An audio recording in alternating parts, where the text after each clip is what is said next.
പുറത്തല്ലേ നമ്മളെ 113 പുറത്തല്ലേ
ഞാൻ എല്ലാ വർഷവും എല്ലാ തെരഞ്ഞെടുപ്പിനും ഇതുവരെ ഒരു തെരഞ്ഞെടുപ്പിനും പോലും എൻ്റെ സമ്മതിദാനാവകാശം ഞാൻ നഷ്ടപ്പെടുത്തിയിട്ടില്ല. അത് തീർച്ചയായിട്ടും അതെൻ്റെ അവകാശം അതുപോലെ എൻ്റെ ഒരു കടമയാണ് എന്നാണ് ഞാൻ വിശ്വസിക്കുന്നത്. ഈ ഒരു സന്ദേശം തന്നെയാണോ എല്ലാവർക്കും? അതെ, തീർച്ചയായിട്ടും ഇത് നമ്മളുടെ അവകാശം അതുപോലെ കടമയാണ്. നമ്മളെ ഈ ജനാധിപത്യത്തിനെ സംരക്ഷിക്കേണ്ടത് നമ്മളൊക്കെ തന്നെയാണ്. നമ്മൾ വോട്ട് ചെയ്യുന്ന നമ്മളൊക്കെ തന്നെയാണ് അത് സംരക്ഷിക്കേണ്ടത്. സഹപ്രവർത്തനം സുഹൃത്തുകൂടിയായുള്ള ആസിഫ് അലി വർഷം മുമ്പ് ഒരു ബൈറ്റ് കൊടുത്തത് പുതിയ തലമുറയിലുള്ളവർ കൂടുതൽ സ്ഥാനാർത്ഥികളാണ് തെരഞ്ഞെടുപ്പിലേക്ക് വരുന്നത്. അല്ല, അങ്ങനെ ഒരു തീരുമാനമൊന്നും എനിക്ക് എടുക്കാൻ പറ്റില്ല. കാര്യം പുതിയതും പഴയതുമായിട്ടുള്ള ആൾക്കാരുടെ ഒരു മിക്സാണ്. അവരുടെ എക്സ്പീരിയൻസും പുതിയ ആൾക്കാരുടെ പുതിയ ഐഡിയസും ഒക്കെ കൂടിയിട്ടൊരു മിക്സാണ് നല്ലതെന്നാണ് ഞാൻ പേഴ്സണലി വിശ്വസിക്കുന്നത്. അത് ഓരോരുത്തർക്കും നിത്യപരമായിട്ടുള്ള അഭിപ്രായങ്ങൾ ഉണ്ടാവും. സിനിമയിൽ പലരും തെരഞ്ഞെടുപ്പിലേക്കും പാർലമെന്റ് രംഗത്തേക്കും വരികയാണ്. എന്തെങ്കിലും ചോദിക്കാലോ, അങ്ങനെ എന്തെങ്കിലും അതിനെക്കുറിച്ച് എങ്ങനെയാണ് പൊതുവെ എങ്ങനെയാണ് കാണുന്നത്? അതിന് താല്പര്യവും അതിനുള്ള പ്രാപ്തിയുമുള്ള ആൾക്കാർ അതിന് ഇറങ്ങുന്നത് തീർച്ചയായിട്ടും അഭിനന്ദനാർഹമാണ്. അവരതിന് വേണ്ടിയിട്ട് പ്രവർത്തിക്കാനായിട്ട് തയ്യാറായിട്ട് സിനിമ മാറ്റിവെച്ച് ഇറങ്ങുകയാണ്. അപ്പോൾ അങ്ങനെ പറയുമ്പോൾ അവർ ഏറ്റവും ഇഷ്ടപ്പെട്ട സാധനം മാറ്റിവെച്ച് ഇറങ്ങുമ്പോൾ അത് ആത്മാർത്ഥമായിട്ട് തന്നെ ആയിരിക്കും.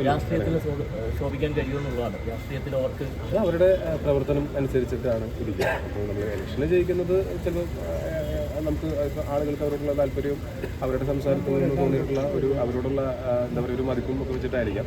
പക്ഷേ രാഷ്ട്രീയത്തിൽ ശോഭിക്കുന്നത് പ്രവർത്തനം വെച്ചിട്ട് തന്നെയായിരിക്കും.